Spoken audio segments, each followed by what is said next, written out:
Contrat de ville 2015-2020. Maya. Merci. Merci, Monsieur le maire. Donc, ce soir, je vais vous présenter le nouveau contrat de ville pour l'année 2000, pour la mandature. Et ce contrat de ville, donc, va jusqu'en 2020.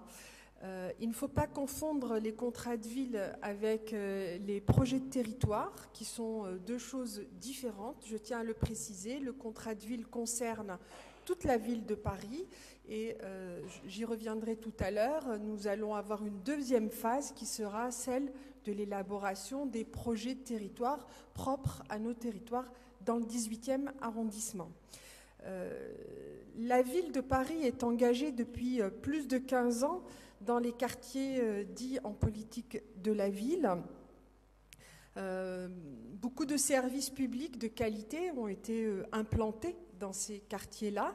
Il n'y a qu'à faire un petit tour à la Porte Montmartre pour voir la bibliothèque, le centre social, le centre d'animation, ou à la Goutte d'Or pour voir le centre Barbara, les centres sociaux, toutes les associations qui y vivent, ou encore d'aller à la Porte de la Chapelle, faire un petit tour du côté de la Porte de la Chapelle et voir l'espace glisse, qui est le plus grand espace glisse d'Europe, l'antenne jeune, les centres sociaux, le nouveau centre social Paris Nord-Est qui s'implante. Donc c'est des services publics, c'est aussi beaucoup de rénovations urbaines.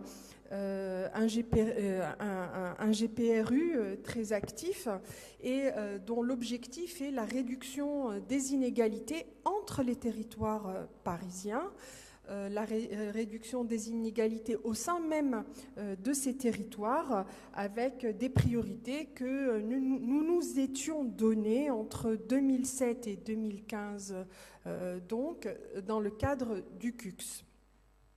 Comme vous le savez, en février 2014 a été votée une nouvelle loi qui s'appelle la loi Vécu et qui organise et encadre l'action publique sur les quartiers dits prioritaires.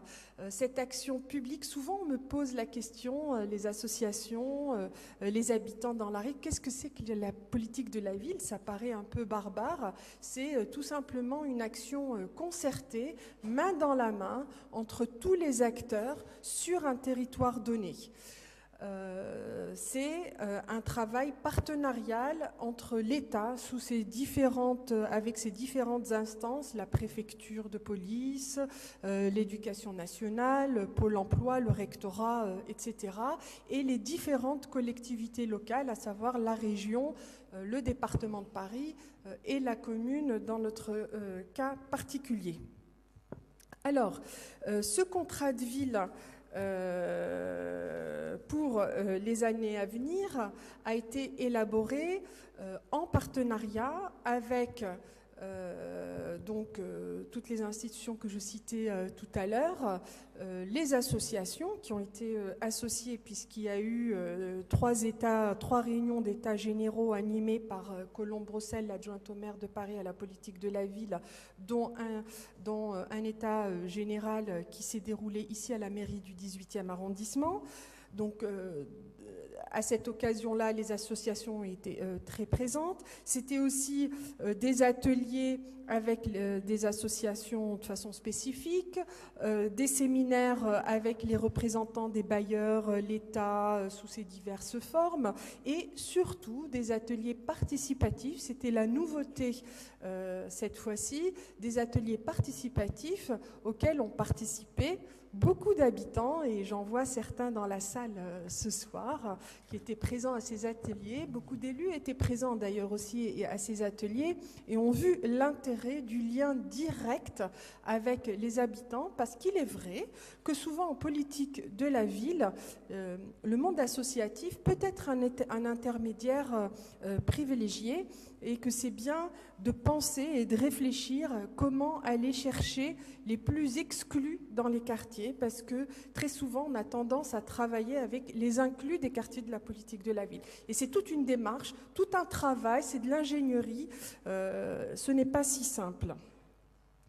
Donc, à l'issue de toute cette démarche de concertation, également Madame la maire adjointe Colombe-Brossel a sollicité les maires adjoints d'arrondissement, les maires d'arrondissement, a été élaboré le contrat de ville que je vous présente aujourd'hui. Alors, ce contrat s'appuie sur 4 piliers. Alors retenez, vous allez avoir les chiffres 4, 3, 7. Voilà, donc ces 4 piliers: cohésion sociale, cadre de vie et renouvellement urbain, développement de l'activité économique et de l'emploi, et a été rajouté donc un 4e pilier suite aux événements malheureux du 7 janvier 2015, celui des valeurs de la République et de la citoyenneté. Nous nous sommes donné 3 priorités: jeunesse et éducation. Pour celles et ceux d'entre vous qui ont assisté aux ateliers participatifs, vous avez dû voir que c'était une thématique qui revenait de façon très très forte et en premier dans l'expression des habitants. Emploi et formation, ainsi que participation citoyenne. Donc 4, 3, un deuxième chiffre 3, comme les 3 axes de travail que nous nous sommes donnés, à savoir accompagner les parcours et prévenir les ruptures, vivre sa ville et son quartier et dynamiser les quartiers dans la ville. La politique de la ville à Paris, c'est un calendrier qu'on s'est donné. Donc nous avons eu cette première phase d'élaboration du contrat de ville et nous nous dirigeons vers une deuxième phase qui est celle de l'élaboration des projets de territoire. Le calendrier n'est pas encore déterminé de façon précise, mais je reviendrai vers les élus sectoriels pour travailler avec eux sur ce sujet. Nous allons également organiser d'autres ateliers participatifs ouverts à tous les citoyens et nous allons également rencontrer tous les acteurs institutionnels, chefs d'établissement scolaire, associations de commerçants, acteurs culturels, et j'en oublie beaucoup d'autres. C'est aussi des moyens. Il faut savoir que la ville de Paris met énormément de moyens humains sur la politique de la ville, puisque nous avons une spécificité qui est parisienne, avec 11 équipes de développement local qui sont au service de l'action publique sur ces quartiers-là. Dans le 18e, nous en avons 3, presque une par quartier, et chaque équipe est constituée de 3 à 4 personnes. C'est 26 millions d'euros par an ainsi que la ville investit sur ces quartiers. Donc vous avez eu les documents que vous avez certainement lus. Dans le 18e, la politique de la ville, c'est 100 000 habitants. C'est énormément d'actions. Là, il y a un florilège d'actions qui sont citées, que ce soit sur l'investissement dans le dur, dans l'habitat. 10 millions d'euros vont être consacrés à Paris à ce titre-là, parce que la première des dignités, c'est d'avoir un habitat digne. C'est aussi l'accès à l'emploi. Je souhaite mettre un petit peu plus la focale sur des projets spécifiques sur lesquels, dans le 18e, nous sommes en avant, à savoir les ateliers de linguistique. Nous avons beaucoup d'associations dans le 18e, des associations d'une très grande qualité qui prodigent un enseignement d'accès à la langue française, à la culture française, à l'écrit. Ce sont des ateliers où il y a beaucoup d'inscrits, il y a même des files d'attente.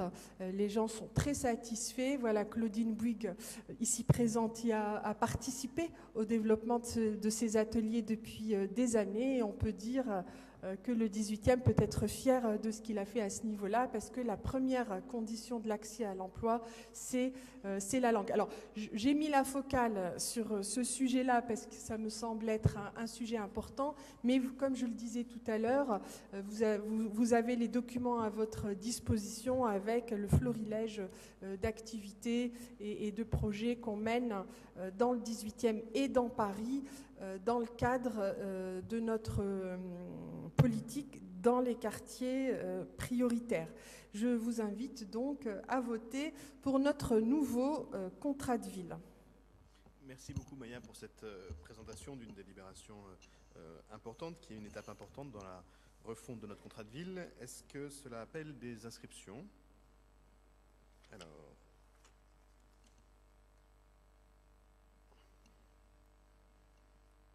Alors, Daniel Prémel.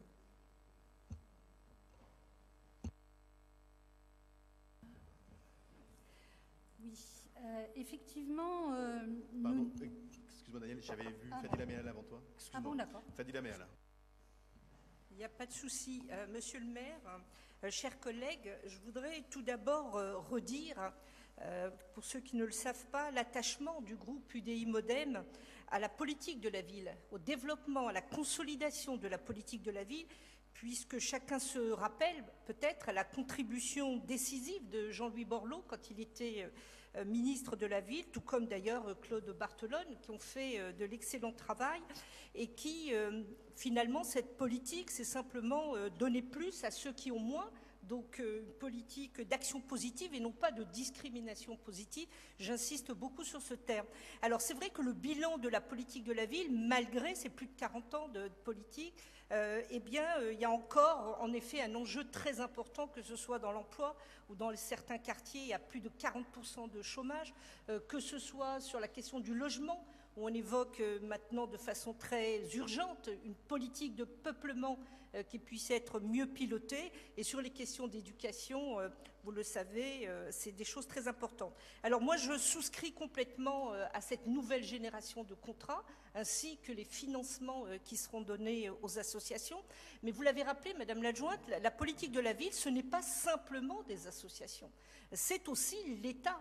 Et donc, moi, j'attends beaucoup du comité interministériel qui va se réunir le 6 mars, donc vendredi, parce qu'on a vu malheureusement quelque chose de significatif, c'est-à-dire quand il y a une politique spécifique et dérogatoire, eh bien la tentation est forte de l'État de se désengager. Et donc, il faudra bien veiller qu'à côté de cette politique adressée aux associations, l'État garde véritablement la main sur ces questionnements. Alors je le disais, pour moi il y a quand même des enjeux très importants, et je crois que c'est l'emploi dans un premier temps. Je le rappelais, les statistiques sont extrêmement problématiques. Et puis j'ai vu arriver, comme vous, puisqu'on a unifié la politique de la ville avec la fusion en juin 2014 de plusieurs entités, à savoir l'accès, la DATAR, pour constituer un pôle frontal et qui devait s'occuper d'emploi. Et on a vu, après les événements de janvier, M. Valls annoncer qu'il allait créer une agence de développement économique. Alors moi, la question que je me pose, parce que je me la pose dans toutes les politiques publiques, c'est les millefeuilles. C'est-à-dire qu'on va encore ajouter un établissement public qui va venir finalement empiéter sur ce qui existait déjà avec les différents établissements. D'abord, combien ça va coûter, quel sera le budget, quelles seront les articulations. Je ne suis pas sûre, Madame l'adjointe, que vous puissiez me répondre tout de suite. Il y avait un deuxième point aussi qui est arrivé, et d'ailleurs avec des propos très forts. Je vous rappelle que le chef du gouvernement a parlé, s'agissant des quartiers populaires, d'apartheid. Alors moi, je serais très nuancée sur cette terminologie, vous le savez, même si je conçois en effet qu'il y a une ghettoisation qui a des causes et des effets. Alors sur la politique de peuplement, nous avons la chance aussi d'avoir l'adjoint, je sais qu'il n'est pas de bon ton de l'interroger ici, mais quand même la politique de peuplement, est-ce que vous avez d'ores et déjà des modes opératoires ici à la ville? Sur quels critères va-t-elle être conçue, ce pilotage finalement des populations? Est-ce que ça va être sur des critères sociaux, des critères territoriaux, des critères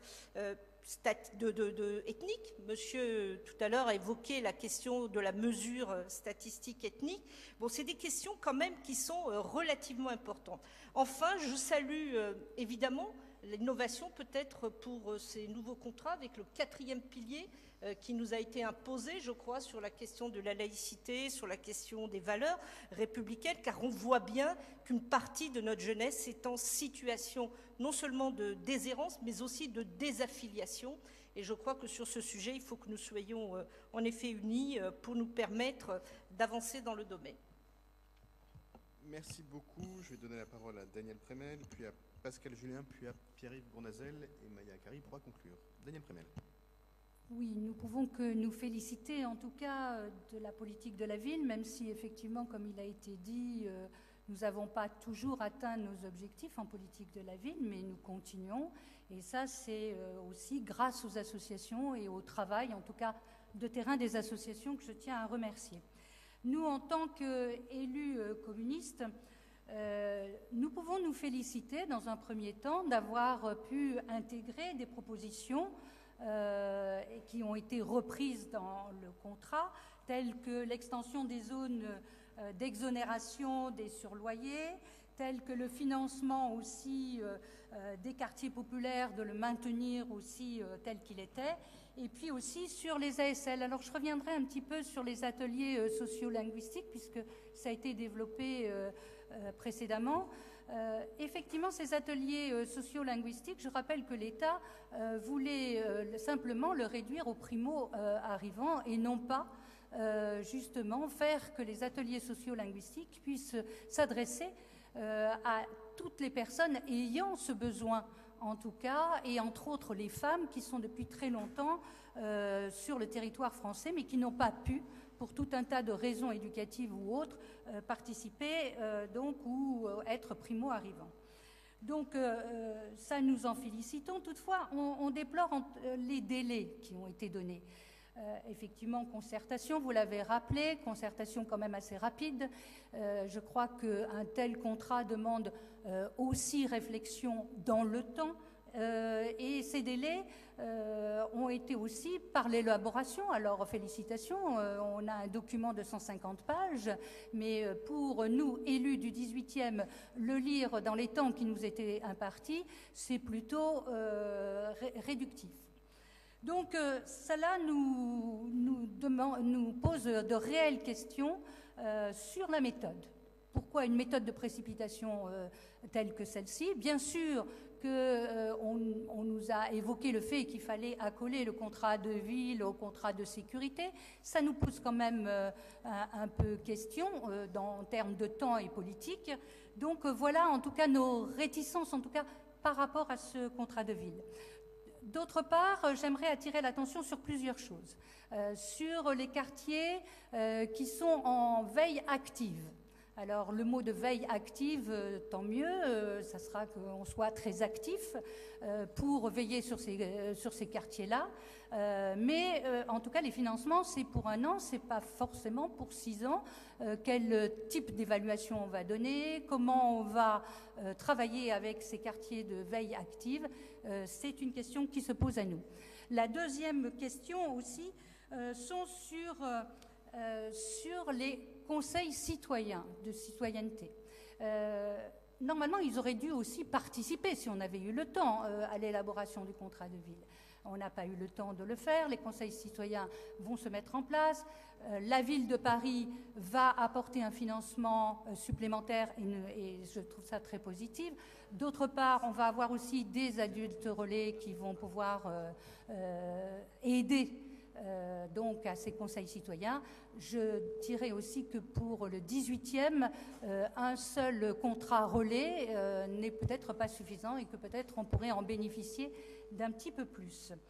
Donc voilà, la position des communistes, c'est que nous sommes dans l'ensemble très favorables au contrat de ville, mais toutefois, vu la méthode, nous nous abstiendrons de pouvoir voter ce contrat tel qu'il est, en particulier, et je le dis bien, pour le 18e arrondissement. Rappelons que quand même les élus d'arrondissement ont besoin de prendre aussi le temps de connaître, de s'informer un peu plus sur les délibérés d'un tel dossier et d'une telle importance.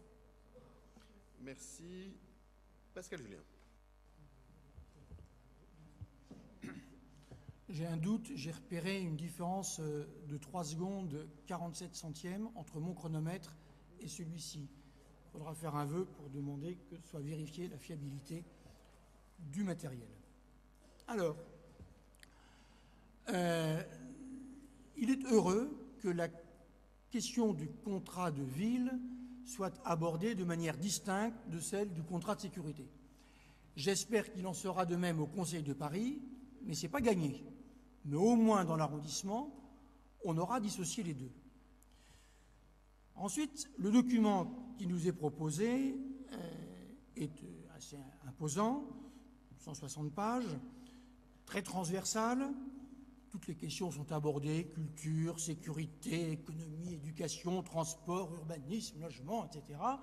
Et en fait, ce document se répète souvent, il est redondant avec bien d'autres documents signés par la ville, et surtout, à 99,9%, c'est l'existant. C'est un document qui montre les dispositifs qui existent. Moi, j'avais suggéré, là aussi, à Colombe-Brossel, de surligner les innovations. Ça aurait facilité une lecture dynamique. Ça aurait été bien de montrer aussi ce qui a disparu.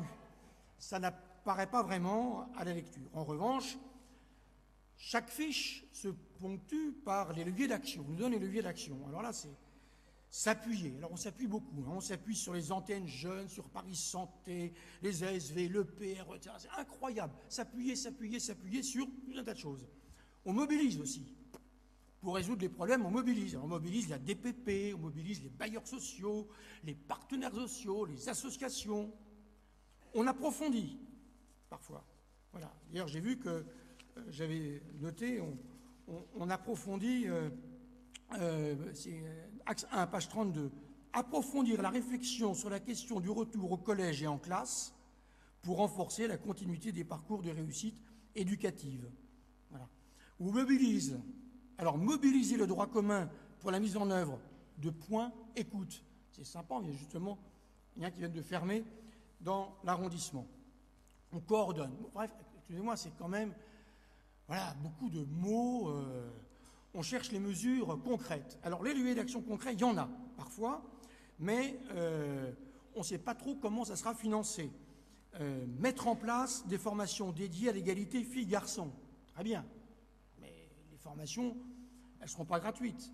Tout à l'heure, on parlait de l'apprentissage du français pour les étrangers. Ça aurait été bien de signaler que l'État va arrêter le subventionnement d'ici 1 an de l'apprentissage du français pour les immigrés au bout de 5 ans. Voilà. Et on pourrait continuer comme ça. Même l'introduction de cet épais document s'enorgueillit qu'il a été largement concerté. Oui, alors il y a eu effectivement une réunion en mairie 18e le 15 octobre qui a rassemblé les associations de 3 arrondissements et non des moindres, 17, 18, 19. Puis il y a eu quelques ateliers participatifs, mais enfin, la fréquentation n'a pas été énorme, c'est allé très vite. Et là, je rejoins complètement ce qui a été dit par nos amis communistes. Il y a une certaine précipitation dans la façon dont il a été élaboré, et ça augure mal de la suite, parce que nous sommes soucieux de ces conseils citoyens qui sont inspirés du rapport Mekmash-Bakoué, qui lui prévoyait qu'il fallait du temps et des moyens pour faire en sorte que des populations elles-mêmes se saisissent, aient envie de cet outil, une démocratie ascendante. Et qu'est-ce qu'on nous prépare visiblement? Un étage de plus au millefeuille des dispositifs de concertation, un truc descendant, une sorte de conseil de quartier bis, dont on ne sait pas trop d'ailleurs quels en seront les moyens financiers. Ça reste assez vague, tout cela. Or, aujourd'hui, la politique de la ville à Paris, c'est 11 équipes réparties dans 13 quartiers, 20 territoires dans 8 arrondissements, et pour tout ça, 80 personnes. 80 personnels, dont 20 seulement sont en CDI. Tous les autres sont précaires. Et il semble que ça ne s'arrange pas. Songez que pour gérer l'unique centre de ressources de la politique de la ville, il n'y a qu'un seul salarié, qui de temps en temps est assisté par 2 ou 3 précaires selon les périodes. Or, le découpage issu de la loi de 1914 augmente le nombre de missions. Par exemple, mettre en place ces conseils citoyens. On augmente les missions, mais également le champ géographique, quand on regarde de près. Parce qu'il n'y a pas simplement que il faut regarder les différents types de territoires actuels. Ils vont travailler sur les différents types de territoires. Pas simplement sur le territoire prioritaire, mais sur celui de veille active, etc. Et au final, ils auront une quantité plus importante de population à travailler, si je puis dire. Donc, quand on s'enorgueillit que le budget politique de la ville a été sanctuarisé, ça n'est pas tout à fait vrai, puisque la quantité de travail, si je puis pour parler simple, à effectuer augmente. On a donc en fait, en réalité, une diminution des moyens de la politique de la ville. Cela, vous imaginez bien que le document qu'on nous demande de voter ne le dit pas non plus. Par ailleurs, ce document s'appuie très souvent, ça fait partie du truc, on s'appuie sur les associations. Il faudra coordonner, s'appuyer, mobiliser, etc. Les associations. Voilà. Mais on ignore que le milieu associatif se porte financièrement plutôt mal.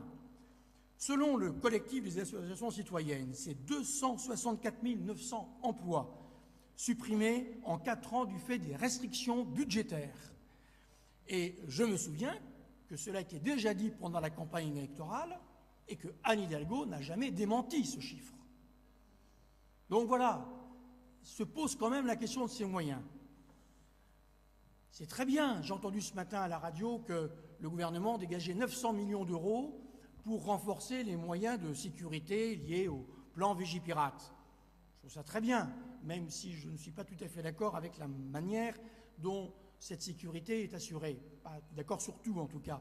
Mais j'aurais bien voulu entendre juste après qu'il y avait aussi 900 millions d'euros alloués par l'État pour la politique de la ville, pour la prévention, pour l'éducation. Malheureusement, je n'ai pas entendu, et je pense vous non plus. Alors, nous avons peu de désaccords avec le texte qu'on nous demande de voter, a priori comme ça. Mais en voici un quand même. Dans la fiche 3.2 relative à l'insertion des quartiers dans la ville, il est prévu d'exonérer du supplément de loyer de solidarité, d'exonérer du SLS, dans le quartier pour préserver la mixité sociale. Les écologistes sont contre. Pourquoi ? Parce que nous constatons que le niveau du SLS aujourd'hui n'est pas dissuasif, autrement dit que le loyer, même augmenté du SLS, reste toujours, pour les personnes concernées, à un niveau très inférieur à ce qu'ils trouveraient d'équivalent sur le marché privé. Ce contrat de ville fixe une orientation générale, et même très très générale, avec laquelle nous sommes donc, je l'ai dit grosso modo, d'accord. Qui pourrait être hostile à un document qui demande la paix dans le monde ? En quelque sorte. Seulement voilà, j'ai quand même émis un certain nombre de réserves, de critiques, qui montrent qu'au-delà des bonnes intentions, au-delà du catalogue de l'existant, on aurait voulu des choses un peu plus concrètes, un peu plus précises. C'est la raison pour laquelle nous nous abstiendrons sur ce sujet.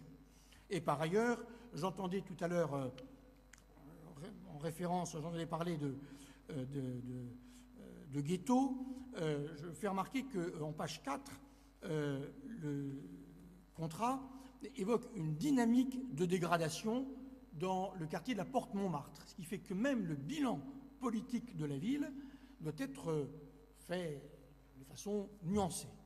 Page 4, dynamique de dégradation dans quelques quartiers, dont celui de la Porte-Montmartre. Ça prouve bien qu'il faut donner plus de moyens à la politique de la ville si on veut qu'elle soit efficace. Malheureusement, ça n'est pas le cas. Ce n'est pas seulement à faute de la ville. Il y a un vrai problème, évidemment, à l'échelle du gouvernement et de l'État. Pierre-Yves Bournazel. Merci, monsieur le maire. D'abord, c'est un document épais. Des dizaines et dizaines de pages. Et en quelques jours, il fallait quand même le lire. Je ne sais pas si tout le monde a pu lire entièrement le dossier, mais enfin, il y avait quand même beaucoup de choses à ingurgiter. Et entre ma lecture de la biographie de la famille Chirac de Bernadette Guret et mon roman de Catherine Millet, je peux vous dire que j'ai préféré l'un et l'autre parce qu'il y avait quand même beaucoup de poncifs éculés et c'est vraiment des documents trop longs et il faut quand même établir des synthèses et une vision à un moment donné pour y voir clair. Au fond, La politique de la ville, c'est que tous les acteurs, l'État bien sûr, qui impulse la ville, les associations qui jouent un rôle déterminant, travaillent ensemble. Mais ce qui manque, c'est le mot entreprise. L'entreprise, qui est la clé pour nos quartiers politiques de la ville. Car c'est bien par la formation et par l'emploi qu'on va arriver à sortir un certain nombre de nos jeunes et de moins jeunes de la spirale, du cloisonnement, de l'enfermement, de la ghettoisation. Et donc, moi, j'appelle vraiment à agir autour du monde de la formation professionnelle et faire confiance à l'entreprise, attirer l'entreprise dans les quartiers politiques de la ville. Cela nécessite une politique nationale, bien sûr, mais ça nécessite à l'intérieur de la réflexion de la politique de la ville l'idée vraiment que c'est par l'emploi et la formation qu'on peut tirer vers le haut toutes les générations, et c'est par l'emploi et la formation que l'on arrivera à sortir un jour de la politique de la ville. Car un quartier politique de la ville, quel est son but? De ne plus être un jour quartier politique de la ville, c'est-à-dire de ne plus avoir les besoins de l'extérieur. Et donc, il faut construire cette idée-là autour aussi d'entreprise. C'est la raison pour laquelle nous avions proposé, et c'est toujours en proposition, puisque nous sommes en opposition constructive, reprenez nos projets. La Cité des métiers d'art, porte de Clignancourt et porte de Montmartre, on s'était appuyé là aussi sur des artisans d'art, prêts à venir apporter leur savoir-faire, à créer un centre de formation professionnelle. Pareil pour la porte de la Chapelle et la porte d'Aubervilliers, la Cité d'innovation, avec des start-upers, des incubateurs, des hommes et des femmes qui sont prêts à venir s'installer dans des quartiers à condition qu'il y ait une vision, un maire manager et une volonté politique d'accueillir l'entreprise, l'artisanat, celles et ceux qui ont envie de réveiller nos quartiers. Bien sûr, il y a des sujets extrêmement importants et là-dessus, il faut aller plus loin et plus vite. L'aide à l'apprentissage de la langue, bien sûr, parce qu'évidemment, quand on n'a pas la maîtrise du français, on n'a pas de bonnes relations de voisinage. Ça commence comme ça. Quand on n'a pas la maîtrise du français, il est difficile effectivement de trouver une formation et un emploi. Donc l'apprentissage de la langue, c'est essentiel.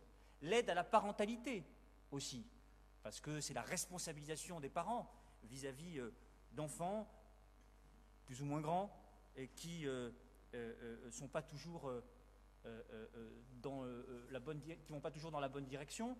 Et parfois, là, il faut aider les parents à se responsabiliser, leur rappeler leurs devoirs et renforcer leurs droits, notamment vis-à-vis de leurs enfants. Et puis, il faut qu'on tire des leçons, qu'il y ait des études d'impact, des évaluations sur tous les financements et tous les projets qui sont mis en place, afin de responsabiliser tous les acteurs. Le deuxième point que je voulais évoquer, et je regrette qu'on ne puisse pas échanger, puisque nous avons la chance d'avoir la secrétaire d'État en charge de la politique de la ville dans notre conseil d'arrondissement et dans notre conseil de Paris. Je regrette qu'elle ne soit pas là, mais elle doit avoir des engagements, je le comprends, ministériels. Mais quand elle avait été nommée en septembre, j'avais été le premier à dire « bonne chance ». Parce qu'il faut que vous puissiez porter un certain nombre de sujets, de valeurs, d'idées. Mais je voudrais, non sans ironie, imaginer qu'un gouvernement de droite ait réduit à Paris les aides sur les quartiers politiques de la ville et qu'au fond, on serait passé de 330 000 Parisiens concernés par la politique de la ville à 150 000 aujourd'hui, et ces 150 000 étant concentrés dans quelques arrondissements. J'imagine la gauche crier à la ghettoisation, au repli sur soi.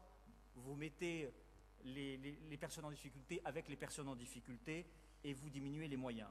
D'ailleurs, c'est Madame Versini elle-même qui a dit il n'y a pas très longtemps, depuis 5 ans, la précarité et la pauvreté ont augmenté à Paris. C'est une adjointe de Madame Hidalgo et c'est un sujet qui, évidemment, nous préoccupe tous les jours, surtout quand ils sont concentrés dans les mêmes quartiers. Au fond, la politique de la ville, ce qui avait marché, c'est quand il y avait des objectifs. Par exemple, avec Jean-Louis Borloo, l'ANRU, voilà une vision, la rénovation, de nouveaux projets. Et je crois que l'avenir de la politique de la ville, je l'ai dit tout à l'heure, c'est l'emploi, c'est la formation professionnelle, ça passe par des projets dans les quartiers politiques de la ville, autour du monde de l'entreprise. Il faut attirer les acteurs privés dans ces quartiers-là, parce que moi je crois au principe du mérite, au principe républicain de donner sa chance à chacun, quelle que soit son origine, quel que soit son quartier, on a le droit aux mêmes chances. Encore faut-il évidemment décloisonner, encore faut-il casser la frontière du ghetto, et il faut aller chercher l'entreprise pour qu'elle vienne, parce qu'on dit souvent il faut faire partir les jeunes du quartier pour qu'ils aillent construire leur vie ailleurs. Eh bien, il y a aussi d'autres logiques. Ça s'est fait dans d'autres villes, ça a pu fonctionner, je ne vois pas pourquoi ça ne fonctionnerait pas à Paris. En tout cas, nos deux projets de la Cité des métiers d'art et de la Cité d'innovation, nous vous les donnons et nous vous invitons à les mettre en place. Je vous remercie. Merci Maya Kari va donner quelques éléments de réponse et je donnerai peut-être quelques éléments de conclusion. Maya. Bon, beaucoup de choses ont été dites. Je ne sais pas s'il va m'être possible de répondre à toutes les interrogations que vous avez soulevées sans lasser l'ensemble de la salle ici présente. Je vais essayer de faire court et synthétique et vous m'excuserez d'avance si je n'aurai pas répondu à toutes les questions qui ont été soulevées aujourd'hui. Mais Monsieur Bournazel, vous avez évoqué tout à l'heure l'ancien ministre Jean-Louis Borloo qui a eu une action de qualité et vous avez dit la rénovation. Moi, je vous invite, la rénovation urbaine, vous avez insisté sur ça. Moi, je vous invite vraiment à aller dans les quartiers, vous vous y rendez, hein, on vous a vu pendant la campagne, mais je vous invite à venir lors des ateliers participatifs et vous verrez que les habitants, qu'est-ce qu'ils demandent? Ils disent, on a fait de la rénovation, etc., on a rénové nos cuisines, nos halls d'immeubles, les squares, parce qu'on voit à vue d'œil le changement. On n'a pas besoin d'analyse statistique pour voir que le quartier de la Porte-Montmartre a changé ou qu'il n'y a plus d'insalubrité à la Goutte d'Or depuis que la gauche est aux affaires à Paris. Mais ce qu'ils disent, ils disent maintenant, il faut nous changer notre vie au quotidien. On veut que nos enfants réussissent mieux. On veut que nos enfants trouvent un emploi. On veut améliorer la relation au quotidien entre nous dans les quartiers. Donc, moi, je pense, en tout cas, qu'il y a une nouvelle phase, en tout cas à Paris, et les choses sont certainement différentes dans d'autres quartiers de France, et je dis bien à Paris, nous devons passer à une phase qualitative. Certes, il y a encore des zones où la question de l'habitat et de la rénovation urbaine se pose. Monsieur le maire a fait une visite au quartier Valentin-Abeille. Nous nous en sommes tous saisis, nous y travaillons. Il y a des améliorations à apporter à ce niveau-là, mais on peut bien dire qu'actuellement, l'enjeu pour nous, c'est un enjeu beaucoup plus qualitatif. Au niveau du logement, Monsieur Julien, vous avez parlé de la question de l'exonération des loyers, qui avait été des surloyers. Lorsque la droite était aux affaires, Madame Boutin, dans sa loi, s'était donné comme objectif de ne mettre dans l'habitat à loyer modéré que les populations les plus défavorisées, créant ainsi des ghettos sociaux, non pas des ghettos de noirs, de blancs ou je ne sais quoi, ça n'existe pas dans le 18e et à Paris, mais des ghettos sociaux. Et toutes les associations de défense de locataires se sont battues contre ça, et y compris les bailleurs sociaux des villes de droite. Pourquoi? Parce que c'est la mixité sociale dans les immeubles qui maintient la qualité de l'habitat dans l'immeuble. C'est quand on maintient les corps intermédiaires, des gens qui sont rentrés parce qu'ils avaient des petits salaires dans l'habitat social, mais qui ont amélioré leur salaire, leurs revenus, c'est eux essentiellement qui sont les interlocuteurs privilégiés, qui ont les codes pour se battre dans l'intérêt du collectif. Ce n'est pas toujours le cas, mais c'est souvent le cas. Et même les bailleurs sociaux des villes de droite se battent pour garder les anciens habitants qui ont amélioré leurs revenus. Et moi, je pense que c'est une bonne chose qu'on exonère de surloyer les habitants qui ont amélioré leurs revenus et qui continuent à vivre dans les quartiers socialement en difficulté. Pour ce qui est de la politique de peuplement, Madame Méal, à Paris et déjà avec Bertrand Delanoë, nous avons été là aussi en avance, puisqu'il y a eu un travail fin de mixité sociale où il y a 20 ans, vous aviez l'immeuble HLM des fonctionnaires et même Bercy était séparé de l'éducation nationale. On en a encore des immeubles comme ça dans le 18e. Et depuis qu'il y a Bertrand Delanoë, et puis les populations les plus défavorisées étaient à part. Maintenant, nous avons une politique de mixité sociale entre les immeubles, où il y a des immeubles de logement intermédiaire et des immeubles très sociaux, mais aussi à l'intérieur même des immeubles, où les prestataires peuvent être différents au sein même d'un immeuble, avec des revenus différents au sein même d'un immeuble. Donc on peut dire que déjà à Paris, cette réflexion sur la politique de peuplement pour mettre en place de la mixité sociale de façon fine est déjà à l'œuvre. Sur la concertation, alors c'est vrai que moi en tant qu'adjointe au maire, moi aussi j'ai été frustrée en me disant le temps est court, on n'a pas le temps vraiment de la réflexion, etc. Mais d'un autre côté, il est arrivé le temps de l'action aussi. Si on traîne trop à faire de la concertation, à élaborer les projets, etc., l'action, elle met du temps aussi à se mettre en place. Et c'est vraiment un argument que j'entends personnellement. Parce que là, nous avons le contrat de ville, nous allons avoir 6 mois pour élaborer les projets de territoire. Après, il faut que ça passe par les conseils d'arrondissement, il faut que ça passe par le conseil de Paris, et puis après, il faut le temps de la réflexion pour la mise en œuvre. Tout ça, ça peut prendre 2 ans, 3 ans, et la moitié de la mandature est passée, on n'est pas passé à l'action. Or, les gens attendent de nous. Moi, je l'ai bien vu dans mon action au quotidien, où depuis 1 an, je rencontre les associations, je rencontre les acteurs locaux, je vais sur le terrain, etc. Pardon ? Voilà, où je vois qu'il y a eu toute une première phase où on se découvrait, mais maintenant les habitants, ils veulent qu'on agisse. Il y a une demande à ce niveau-là. Et n'oubliez pas que nous avons été élus sur un projet politique. Le temps de la réflexion aussi, c'est aussi le temps du projet. Il y a eu le projet politique d'Anne Hidalgo que nous avons porté ensemble. Et donc c'est une combinaison des deux entre un projet politique d'une majorité et aussi une concertation locale avec les habitants. Alors, Monsieur Julien, vous disiez que la participation n'était pas là pour les ateliers participatifs. D'abord, il faut savoir que le 18e, on a fait un atelier par quartier et que nous sommes l'arrondissement où il y a eu la plus grande participation. Nous avons eu quasi 240 personnes qui ont participé à ces ateliers et c'était des habitants lambda, les équipes de développement local, les associations ont participé à l'enrôlement des habitants et vous le savez bien, c'est dur de faire venir les gens un samedi matin, 3 heures pour parler projet, etc. C'est pas si évident que ça. Mais moi, je le concède, nous devons progresser. C'est vrai, nous devons encore progresser. Cette loi est une nouvelle loi. De la même façon, nous devons progresser sur les conseils citoyens. Les conseils citoyens n'avaient pas été mis en place correctement parce que le temps était court. La loi a été votée en février 2014. Nous avons eu une campagne municipale et puis il fallait avancer pour agir, comme je le disais tout à l'heure. Mais je suis sûre que la prochaine fois, on sera prêt pour faire les choses dans le cadre comme il faut. C'est vrai que sur les conseils citoyens, nous allons apprendre en marchant ensemble. Aussi parce qu'à Paris, il y a les conseils de quartier. Aussi parce qu'à Paris, il y a les équipes de développement local qui portent les projets, ce qui n'est pas le cas des autres villes. Et c'est vrai qu'à ce niveau-là, il y a une différence entre ce qui se fait en province et ce qui se fait à Paris.